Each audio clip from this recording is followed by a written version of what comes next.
Ben Halep'te Can Nesimi, Çoban Bey'de kanayan yara, Bunmuş'ta Bozgeyik'te de Azezel'inde unutulan bir köyüm.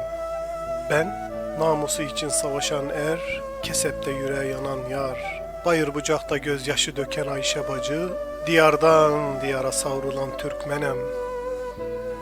Ben Şam'da Karataş, Tadamında Selim kardeş, Golan'da satılan Avşaroğlu, Dera'da başlayan devrim menem. Ben Hama'da yok edilen, Tartus'ta boynu bükülen, Humus'ta yıkılan Türkmen kapısı, Zara'da ay yıldız hasreti çeken nineyem. Ben Rakka çöllerinde culap, Hammam-ı Türkmen'de turap, yerimi yurdumu etseler de harap, tarihe şanını veren Türkmenem.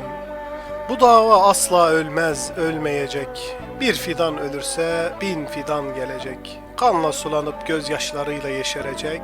Küllerinden yeşerip göklere kök salan menem. Ben bu topraklarda evvelem.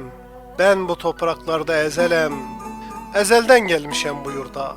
Asırlardır buralar yurt edinmişem. Beylikler kurup hakanlar büyütmüşem. Hep yüreğim Poyraz'a akmış. Poyraz'a bakmış gözlerim. Bir işaret beklemişem kavim kardeşten. Namaza dururken bile Poyraz'a dönmüşem. Ara ara esen Poyraz ile bugüne gelmişem. Ben Türkmenem kardeş, Türkmen.